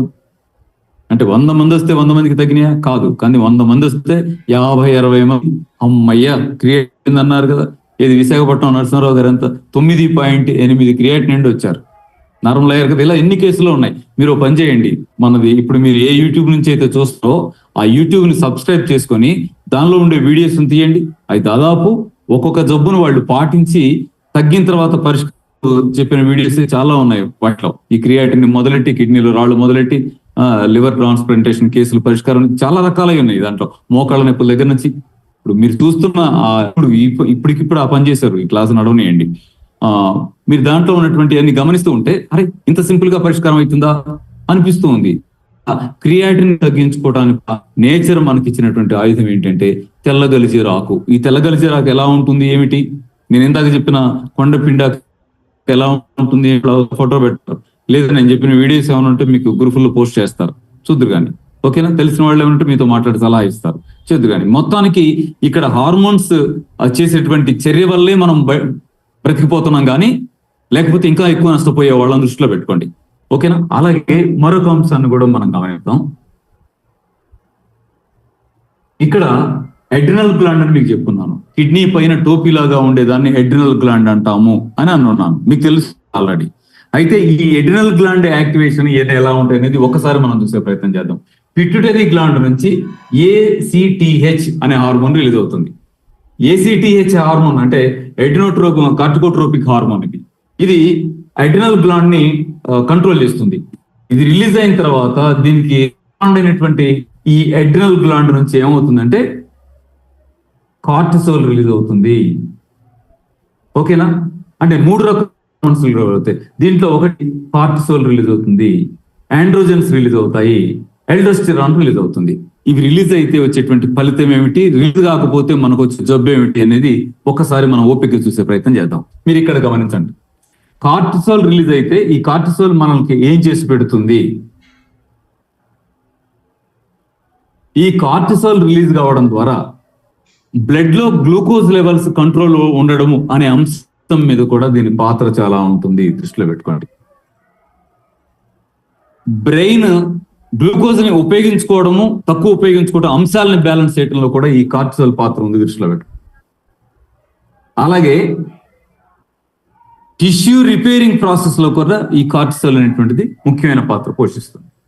ఇక్కడికి రండి, ఆండ్రోజెన్స్ రిలీజ్ అవుతాయి అనుకున్నాం. ఆండ్రోజెన్స్ రిలీజ్ అవ్వడం వల్ల మనకి మంచి జరుగుతుంది ఎక్కడ అంటే మేల్ సెక్సువల్ రీప్రొడక్టివ్ ఆర్గాన్స్ ఉంటాయా, వీటి గ్రోత్, వీటి ఫంక్షనింగ్, వ్యవహారాలన్నీ కూడా ఇదే చూసుకుంటుంది అని దృష్టిలో పెట్టుకోండి. అలాగే మరొకటి,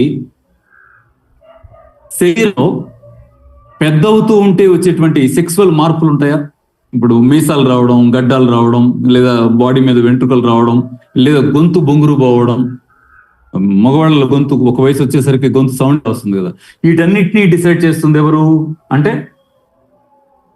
ఆండ్రోజెన్స్ డిసైడ్ ఉన్నాయి. అలాగే మీరు ఇక్కడ ప్రతి దాంట్లో రివర్స్ చేసి చూస్తే మీకు జబ్బు తెలిసిపోద్దండి. ఇప్పుడు నేను చెప్తున్న అంశాలన్నింటినీ రివర్స్ చేసి చూడండి, జబ్బు తెలిసిపోతుంది. అలాగే మరొకటి ఎల్డోస్టిరాన్. ఎల్డోస్టిరాన్ ఏం చేస్తుంది, బ్లడ్ లో ఉండే సోడియం పొటాషియం బ్యాలెన్స్ ని జాగ్రత్త చేస్తుంది. దీన్ని రివర్స్ లో చూస్తూ వచ్చి దీన్ని ముగించుకుందాం రండి. ఒకటి, కార్టిసోల్ అనేది రిలీజ్ అవ్వడం తగ్గింది అనుకోండి, అప్పుడు ఏం జరుగుతుంది, బ్లడ్ స్ట్రీమ్ లో గ్లూకోజ్ ఇరెగ్యులర్ అవుతుంది. ఇది ఎన్ని రకాల ఇబ్బందులు దారితీస్తుంది. బ్లడ్ స్ట్రీమ్ లో గ్లూకోజ్ ఇరెగ్యులర్ అయితే నీరసంగా ఉండడం, దడగా ఉండడం, నర్వస్ వీక్నెస్ తో ఉండటం, ఇవన్నీ వచ్చేస్తుంటాయి కదా ఒకటి. అలాగే ఆండ్రోజెన్స్ రిలీజ్ కావడంలో లోపం ఏర్పడితే ఏం జరుగుతుంది, సెక్సువల్ కెపాసిటీ తగ్గిపోతుంది, తగ్గిపోతుంది. అలాగే ఏమంటాం దీన్ని, ఇప్పుడు కొంతమందిలో పురుషుల్లో స్త్రీ లక్షణాలు కనపడతా ఉంటాయి, స్త్రీలో పురుష లక్షణాలు కనపడతా ఉంటాయి. ఇలా కొన్ని ఇబ్బందులు రావడానికి వీలైన పొజిషన్ ఒకటి ఏర్పడుతుంది కదా. దానికి కారణం ఏంటి, ఈ ఆండ్రోజెన్స్ రిలీజ్ అవ్వడంలో లోపం ఏర్పడుతుంది. తక్కువ రిలీజ్ అవుతుంటే ఇప్పుడు మనం ఏవైతే పాజిటివ్ అంశాలుగా మాట్లాడుకున్నామో అవన్నీ రివర్స్ అంశాలుగా మారిపోతాయి. ఓకేనా, దృష్టిలో పెట్టుకోండి. అలాగే ఇక్కడ ఈ పొటాషియం సోడియం లెవెల్స్ ని కంట్రోల్ చేసేటువంటి పొజిషన్ ఒకటి మారిపోయింది అనుకోండి, నష్టాలు జరిగిపోతాయి. ఇప్పుడు పొటాషియం లెవెల్స్ అనేటువంటిది బిగ్గా ఉన్నప్పుడు ఏం జరుగుద్ది చూద్దాం. చిన్న మాట చెప్తాను, మనం లోతుకి వెళ్ళిన తర్వాత మిగతా క్లాసులో వివరంగా వస్తాయి ఇవన్నీ. దీంట్లో చిన్న మాట ఇక్కడ చెప్తాను, ఎందుకంటే పొటాషియం సోడియం లెవెల్ అనగానే మనకు 2-3 గుర్తొస్తాయి. సోడియం లెవెల్ కంట్రోల్లో ఉంటే బాడీలో వాటర్ నిల్వలు ఎంత ఉండాలో అంత ఉంటాయి, ఇది మనకు తెలుసు కదా. ఇప్పుడు ఇది హార్మోన్ సరిగా లేకపోతే ఏమవుద్ది, సోడియం లెవెల్ ఇంబ్యాలెన్స్ అవుద్ది. సోడియం లెవెల్ ఇంబ్యాలెన్స్ అయితే ఏం కావచ్చు, హై బీపీ రావచ్చు, లో బీపీ రావచ్చు. దృష్టిలో పెట్టుకోండి. వీక్నెస్, బాడీలో ఉన్న వాటర్ అంతా కూడా బయటకు వెళ్ళిపోవచ్చు, నీరసం అయిపోవచ్చు. బాడీలో ఉన్న వాటర్ బయటకు వెళ్ళిపోతే నీరసం ఎందుకు అవుతాం అంటే, గ్లాసులో ఉన్న వాటరు లోపలికి వెళ్ళిపోయిన తర్వాత బాడీలో ఉన్న వాటర్ ఒకటి కావు.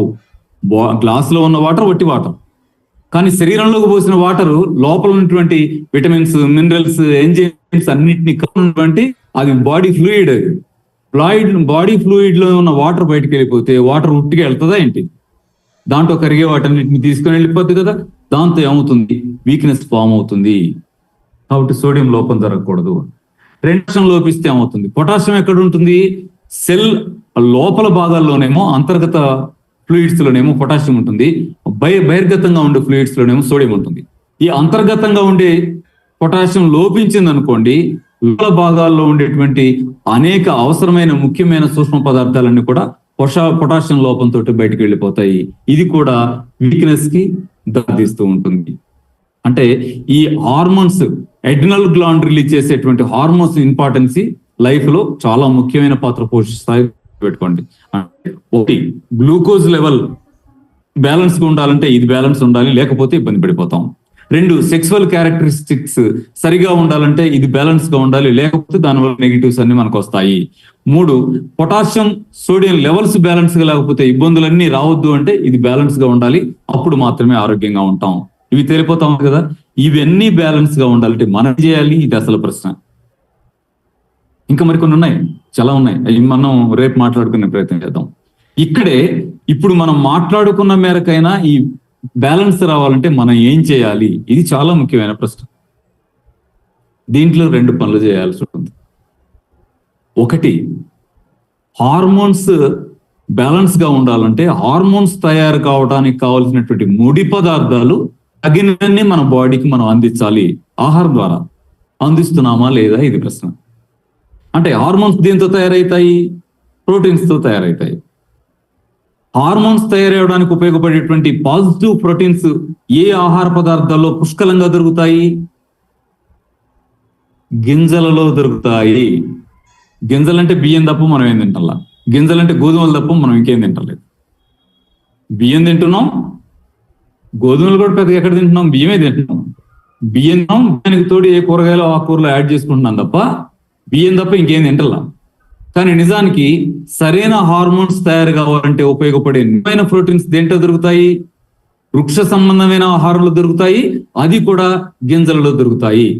ఏమో ప్రోటీన్ కావాలంటే కోడిగుడ్లు తిందామా, కోడి మాంసం తిందామా, మేకను కోసేద్దామా, ఇంకోటి కోసేద్దామా, అటువైపుగా ఆలోచిస్తాం. నేను దాన్ని ఏమంటలా, అటువైపు చూస్తాం. అంటే మన శరీరం లాగా ఒక జీవి శరీరంలో మాంసం ఉంటే దాన్ని లాగేసుకుందాం అని చూస్తున్నాం. అలా కాదు, జంతు సంబంధమైనటువంటి వాటిలో ఉండేటువంటి ప్రోటీన్ మాత్రమే హార్మోన్స్ రిలీజ్ చేయడంలో ముఖ్యమైన పాత్ర పోషించే ప్రోటీన్ అవుతుంది. ఇక్కడ మిస్ అవుతున్నాం. ఎందుకంటే హార్మోన్స్ ఇంబ్యాలెన్స్ అయ్యి నిద్ర రాని వాళ్ళు కానీ, దడని వాళ్ళు కానీ, నర్వస్ వీక్నెస్ ఉన్న వాళ్ళు కానీ, సెక్సువల్ ఇబ్బందులు ఉన్న వాళ్ళు కానీ, మనం మాట్లాడుకున్నటువంటి గ్లాండ్స్ లో ఉన్నటువంటి రకరకాల రిస్క్లు ఉన్న వాళ్ళు కానీ ప్రోటీన్ తినడం లేదా? తింటున్నారు. ఆ ప్రోటీన్ ఏమవుతుంది? జంతు సంబంధమైన ప్రోటీన్ అవుతుంది. అది వీళ్ళని రిఫిల్ చేయడానికి వీలైనటువంటి కెపాసిటీని వీళ్ళకి ఇవ్వడం లేదు.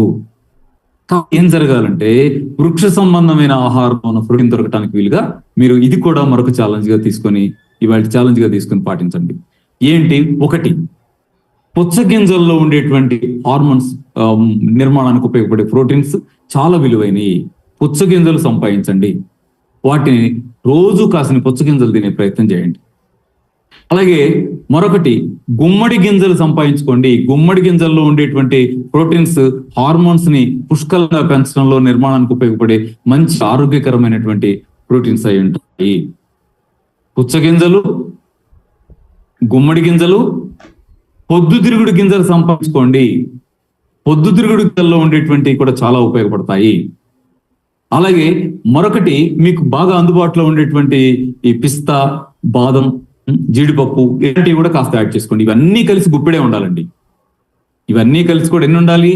గుప్పెడే ఉండాలి. ఒక గుప్పెడు తీసి వీటిని ఒక 2 గంటలు నానబెట్టేసి ఆ తర్వాత వీటిని ఒకటొకటిగా మెత్తగా నమిలి తినేయండి. ఎప్పుడు తినాలి ఇవి? ఉదయం ఒక గుప్పెడు, సాయంత్రం ఒక గుప్పెడు తినండి. హార్మోన్స్ తయారు కావడానికి కావాల్సినటువంటి పాజిటివ్ వ్యవహారాలన్నింటినీ ఏమంటాం, మంచి కట్టడపు పదార్థాలు ఇస్తే మెట్లు మంచిగా కడతాడంటాం కదా, అలా మంచి ప్రోటీన్స్ ని మనం బాడీకి ఇచ్చిన వాళ్ళం అవుతాం. అది హార్మోన్స్ ని ప్రొడ్యూస్ చేసుకోవడంలో, కన్స్ట్రక్ట్ చేసుకోవడంలో, రిలీజ్ చేయడంలో మంచి మన ఆరోగ్యంగా కుదురుతుంది. దీన్ని ఒక సవాల్గా, ఛాలెంజ్ గా తీసుకొని మీరు ప్రయత్నం చేస్తారండి. హార్మోన్స్ ని ఇంబ్యాలెన్స్ చేసుకోవడానికి భలే పనికి వస్తుంది. అలాగే మరొకటి, మీకు అవిసె గింజలు కూడా ఈ అంశంలో బాగా పనిచేస్తాయి. అవిసె గింజల్ని తెచ్చుకొని మీరు వివిధ రకాలుగా వాడుకోవచ్చు కదా. అవిసె గింజల్ని ద్వారా వేయించి పౌడర్ చేసుకొని కూరల పౌడర్లుగా వాడుకోవచ్చు. లేదా అవిసె గింజల్ని ద్వారగా వేయించి డైరెక్ట్ గా తినేసే ప్రయత్నం చేయొచ్చు. లేదా అవిసె గింజల్ని ద్వారగా వేయించుకొని లడ్డూలాగా ఖర్జూరాతో కలిపి అవిసె లడ్డూలు చేసుకోవచ్చు. ఇలా వివిధ రూపాల్లో మీరు అవిసెల్ని వాడుకునే ప్రయత్నం చేసుకోవచ్చు. ఇవి కూడా హార్మోన్స్ కన్స్ట్రక్షన్ లో బాగా ఉపయోగపడేగా ఉంటాయి. వీటికి ఇంకో పాత్ర కూడా ఉంది. మరొక సందర్భంలో వాటిలో మరొక పాత్ర ఏమిటి? స్త్రీకి సంబంధించినటువంటి చాలా సమస్యలు పరిష్కారం చేయడంలో ఉపయోగపడే లక్షణం దీంట్లో ఏముంది, దాన్ని ఎలా వాడుకోవాలనేది ఆ సందర్భం వచ్చినప్పుడు చెప్తాను. ఇప్పుడు మీరు దృష్టిలో పెట్టుకోవాల్సింది 1 గుమ్మడి గింజలు, 2 పుచ్చగింజలు, 3 పొద్దుతిరుగుడు గింజలు, 4 బాదం గింజలు, 5 మిగతా డ్రై ఫ్రూట్స్ లో ఉండేటువంటి అనేక రకాల గింజలు. వీటితో పాటు అదనంగా అవిసె గింజలు. వీటిని ఉదయం ఒక గుప్పెడు, అన్ని కలిసి ఉదయం ఒక గుప్పెడు, సాయంత్రం ఒక గుప్పెడు తినటం మొదలెట్టేస్తే హార్మోన్స్ ఇంబ్యాలెన్స్ ని ఎదుర్కోవడంలో ఒక మంచి అడుగు వేసినట్టే. ఇది కాకుండా మరొకటి ఏమిటంటే, మైక్రో న్యూట్రియంట్స్ ని పుష్కలంగా అందించేటువంటి చర్య మీరు తీసుకోవాలి. దానికి నేను నిన్ననే మీకు ఒకటి చెప్పున్నాను, యాంటీ ఆక్సిడెంట్స్ ఎక్కువ ఉండేటువంటి జ్యూసెస్ వాడుకోండి అని. కాకపోతే దాంట్లో ఒక్కటే మీ దృష్టి తెచ్చాను, పుదీనా, కొత్తిమీర, తులసాకు జ్యూస్ తాగండి అని చెప్పాను. అది ఒకటే మాత్రమే కాకుండా ఈవినింగ్ ఇంకోటి మునగాకు, కరివేపాకు కూడా చెప్పినట్టున్నాను. ఇది కాకుండా మీకు ఒక 7-8 రకాల జ్యూసెస్ చెప్తాను. వీటిలో నచ్చినవి వాడుకోండి. ఉదాహరణకి పుదీనా, కొత్తిమీర, తులసి జ్యూస్, మునగాకు, కరివేపాకు జ్యూస్, 3 క్యారెట్, బీట్రూట్ జ్యూస్, అంటే షుగర్ వాళ్ళు కాకుండా క్యారెట్ బీట్రూట్ జ్యూస్ అందరు తాగొచ్చు కదా, ఓకేనా. క్యారెట్ బీట్రూట్ చిన్నది కాదండి, ఆ క్యారెట్ కలర్ ని బయోఫ్లావనైడ్ పేరుతో చాలా జబ్బులకి మందుగా వాడుతున్నారు. Next tomato juice.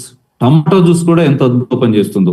టమాటోలో రెడిష్ గా ఉండేదాన్ని క్యాన్సర్ కి బయోఫ్లావనైడ్ పేరుతో క్యాన్సర్ కి కూడా మన వాళ్ళు చాలా సందర్భాల్లో మందుగా ఉపయోగిస్తున్న పరిస్థితున్నది. 3 మిక్స్డ్ వెజిటబుల్స్, ఒక క్యారెట్, చిన్న బీట్రూట్ ముక్క, ఒక టమాటాలు, 1-2 టమాటాలు, ఒక కీరాదో, లేత సొరకాయ, ఇలా వేయచ్చు. నెక్స్ట్ బూడిద గుమ్మడి జ్యూస్ యూజ్ చేసుకోండి. ఇది కూడా మంచి పవర్ఫుల్ మైక్రో న్యూట్రియంట్స్ ఇవ్వగలిగే, యాంటీ ఆక్సిడెంట్స్ ఇవ్వగలిగేటువంటి మంచి జ్యూస్ గా ఉంటుంది. అలాగే ఇవి కాకుండా మీకు ఇంకా నేచర్ అందిస్తున్నటువంటి వాటిలో ఇంత బ్రహ్మాండమైందా అనిపించేటి మరొక జ్యూస్ ఏంటంటే గోధుమ గడ్డి. 8 రోజుల వయసు గోధుమ గడ్డిని మీరు కాస్త యాడ్ చేయండి, ఎంత మేలు జరుగుతుందో. గోధుమ గడ్డి కొన్ని ప్రత్యేక లక్షణాలు, ఉపయోగాలు, సీరియస్ జబ్బుల్లో ఉపయోగపడే లక్షణాలు ఉన్నాయి. అది ఆ జబ్బులు చెప్పే సందర్భాల్లో మీకు ఇంకా వివరంగా ఇది ఏ సందర్భాల్లో ఉపయోగపడుతుందో కూడా మీ దృష్టికి తీసుకొస్తాను. అలా వీటిని వాడుకునేటువంటి చేయండి, ఓకేనా. మీకు చాలా మేలు. ఇవాళ నేను చెప్పినటువంటి జ్యూసుల్లో మీకు నచ్చిన 2 సెలెక్ట్ చేసుకొని morning juice, evening juice compulsory తాగాల్సిందే. ఇవాళ నేను చెప్పినలో సెలెక్ట్ చేసుకొని తెచ్చుకొని మీరు మార్నింగ్ ఒక గుప్పెడో, ఈవినింగ్ ఒక గుప్పెడో మీరు ఇతర ఆహార పదార్థాలతో కలిపి తీసుకోండి. టిఫిన్ చేసేటప్పుడు మీరు వీటిని తినేసి ఆ తర్వాత టిఫిన్ చేసి కదా, ఇప్పుడు నైట్ ఓన్లీ ఫ్రూట్స్ అనుకున్నాం, డిన్నర్ అంటే ఓన్లీ ఫ్రూట్స్ అనుకున్నాం, దాంట్లో గుప్పెడు గింజలు నానబెట్టిన ఈ గింజలను యాడ్ చేసుకొని ఇవి తిని ఆ ఫ్రూట్స్ కూడా తినొచ్చు కదా. అలా మీ ఆహారాన్ని ఇంకా సంపద్వంతం చేసుకోండి, విలువైన ఆహారంగా మార్చుకోండి. ఏది మట్టి లేని, బూడిద లేని సిమెంట్ ఇస్తే, మురికి లేని నీళ్లు ఇస్తే, మురికి బట్టి ఇస్తే అద్భుతమైన బిల్డింగ్ ని మేస్త్రి కట్టగలిగినట్టుగా మనం సరైన కట్టడపు పదార్థాలను మన శరీరానికి అందిస్తే దాంట్లో మన మదర్ నేచర్ ఏం చేసిందంటే మంచి మేస్త్రుల్ని, మంచి వాళ్ళని, మంచి పని వాళ్ళని, మంచి రిపేరింగ్ మెకానిజాన్ని లోపల ఎవల్యూషన్ లో ఇమిడ్చింది. జీవ పరిణామంలో మన శరీరంలో అవన్నీ ఏర్పడేట్టుగా చూసింది. వాళ్ళు భలే పనిచేసి మనల్ని నిలబెడతారు ఆరోగ్యంగా. అందుకోసం మీరు సిద్ధపడతారు కదూ. ఇవాళ నేను చెప్పినటువంటి ఈ అంశాలన్నింటినీ కూడా మీరు వాళ్ళ నోట్ చేసుకుంటారు కదూ. అవసరమైతే రేపు షాప్కి వెళ్ళి తెచ్చుకోండి. మన పిల్లలు తినాలివి, మనం తినాలివి, శుభ్రంగా ఆరోగ్యంగా బాగుపడే రోజు రావాలి, మనకి వచ్చి తీరుతుంది. మనం ఛాలెంజ్ పెట్టుకుంది 20 రోజులు. 21 రోజుల్లో 50% మంచిని మీరు చూస్తారు. ఎందుకంటే ఇక్కడికి వచ్చి మరి సబ్జెక్ట్ వచ్చిన సందర్భాల్లో చెప్తాను. హార్మోన్స్ స్పెర్మ్ కౌంట్ ఇబ్బంది అయిన వాళ్ళు, బాగుపడిన వాళ్ళు ఎన్ని కేసులు ఉన్నాయి. సైకిల్ ఇంబ్యాలెన్స్ అయ్యి ఇబ్బంది పడుతున్న వాళ్ళు బాగుపడిన ఎన్ని కేసులు ఉన్నాయి. మీరు ప్రయత్నం చేయండి, వాళ్ళ సవాళ్ళను స్వీకరించండి. నెక్స్ట్ ఉన్నటువంటి క్లాసుల్లో మరిన్ని వివరాలు రేపు మాట్లాడుకునే ప్రయత్నం చేద్దాం. ఓకేనా ఫ్రెండ్స్? Thank you. ఫ్రెండ్స్ చూసారు కదా, మనం ఎన్నో అద్భుతమైనటువంటి విషయాలన్నీ తెలుసుకుంటున్నాం. ఇప్పుడు యాక్చువల్గా మన క్లాసెస్ లో నండి కొంతమంది డాక్టర్స్ కూడా ఉన్నారండి. మనకి ఈ డాక్టర్స్ అంతా కూడా గతంలో కూడా మనకి ఏమని చెప్తున్నారంటే వాళ్ళు అన్ని సంవత్సరాలు మెడికల్ కాలేజ్లో నేర్చుకునేదంతా కూడా 21 రోజుల్లో అంతకంటే చక్కగా విపులంగా డాక్టర్ గారు అంతా బాగా అర్థమయ్యేలాగా చెప్పేసి వాళ్ళు కాంప్లిమెంట్ ఇవ్వడం అనేది జరిగిందండి. ఇది నిజంగా నిజమండి. ఇప్పుడు ఏదైనా సరే, ఇప్పుడు కిడ్నీ స్టోన్స్ గురించి అవి చెప్పారు. మామూలుగా అయితే మనకి ఏంటంటే హాస్పిటల్కి వెళ్తే లేజర్ ట్రీట్మెంట్ లేకపోతే సర్జరీలు చేయడం అలాంటిది అవుతుంది. ఇక్కడ ఏంటంటే మన ఆశ్రమానికి వచ్చినప్పుడు మన డాక్టర్ గారు రామచంద్ర గారి దగ్గర, డాక్టర్ పద్మా మేడంల దగ్గర ఎన్నో లక్షల మందికి అండి, ఇప్పటి వరకు ఎన్నో లక్షల మందికి వీరు చక్కగా మంచి ఆరోగ్యం సాధించారనమాట. మరి లేకపోతే ఊరికినే అందుకుంటారా చెప్పండి? ఆయనకి APJ Abdul Kalam national award ఏంటి, తర్వాత అలాగే లివింగ్ చిరకానే బిరుదులు ఊరికినే రావు కదండి. మనకు కావాలంటే మనకు వస్తే చెప్పండి. వాళ్ళు ఇన్ని సంవత్సరాలుగా ఇంత కృషి చేశారు కాబట్టి వాళ్ళకి అద్భుతమైనటువంటి అలాంటి అవార్డ్స్ అనేది వచ్చిందనమాట. ఓకేనా? ఇప్పుడు అందరికీ నేను యాక్చువల్గా ఒక చిన్న వీడియో ఒకటి చూపిస్తాను. జస్ట్ 1 సెకండ్ అండి.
సో మిమ్మల్ని మీరు చూసుకున్నారు కదండి, మీరు పంపిన మీ స్క్రీన్ షాట్స్ అన్ని కూడా మీరు షేర్ చేసినటువంటి మీ పిక్చర్స్ ని మీకు చూపించాలనే సంకల్పంతో ఒకసారి చూపించామన్నమాట. సో ఎంతో మంది నిజంగా ఫోన్ చేసి ఎంతో అభిమానంతో మన డాక్టర్ గారు ఇంకా ఇలా ఎంతో మందికి ఈ నాలెడ్జ్ అంతటిని పెంచి డాక్టర్స్ దగ్గరికి వెళ్లకుండా ఇంటి దగ్గరే చక్కగా సంపూర్ణ ఆరోగ్యం పొందేలాగా చేస్తున్నందుకు అభినందనలు తెలుపుతూ ఎన్నో ఫోన్లు వస్తున్నాయండి. మీ అందరికీ కూడా పేరు పేరున అనేక ధన్యవాదాలండి. మనకి డాక్టర్ గారండి నిజంగా ఎంతో బిజీగా ఉంటారు. రోజు కూడా చూసే 3 రోజులు, వారానికి 3 రోజులు ఆశ్రమంలో పేషెంట్స్ ని చూస్తూ ఉంటారనమాట. అంతమంది పేషెంట్స్ ఉన్నారండి. అంతమంది పేషెంట్స్ ని కూడా డాక్టర్ గారు ఎంతో అభిమానంతో అక్కడికి వచ్చిన వాళ్ళని యాక్చువల్గా పేషెంట్స్ అనొద్దంటారండి డాక్టర్ గారు. మన ఇంటికి వచ్చిన చుట్టాల్లాగా ట్రీట్ చేస్తారండి. మనకి వచ్చిన వాళ్ళకి కూడా తెలుసును, ఎవరిని కూడా పేషెంట్స్ అనే పేరుతో అంటే డాక్టర్ గారు ఒప్పుకోరండి అసలు. సో ఇటువంటి అద్భుతమైన వ్యక్తి దగ్గర ఇంత మంచి విషయాలు తెలుసుకుంటూ, మన ఇల్లే ఒక వైద్యశాల, వంటగదే ఒక మందుల షాపు, మనం తీసుకునే ఆహారమే మనకు ఒక ఔషధం గాను, ఇవన్నీ వండిపెట్టి అమ్మే డాక్టర్ గాను ఇంత చక్కటి నినాదంతో డాక్టర్ ఇంత మందికి సర్వీస్ చేస్తుంది. సో మనం కూడా డాక్టర్ గారికి చక్కగా సపోర్ట్ చేసి, డాక్టర్ గారి వసుదేవ కుటుంబంలో మెంబర్స్ లాగా ఉంటూ, మనకు చేతనైనంతగా మనం నేర్చుకునే పక్క వాళ్ళకందరికీ కూడా నేర్పించి ఒక ఆరోగ్య సమాజాన్ని నిర్మించడంలో మీ అందరి కృషి కూడా కావాలని చెప్పేసి, మీ అందరి సహకారం కూడా అందిస్తారని తలుచుకుంటూ మళ్ళీ రేపు సాయంత్రం కలుసుకుందామండి. అంతవరకు సెలవు, నమస్తే.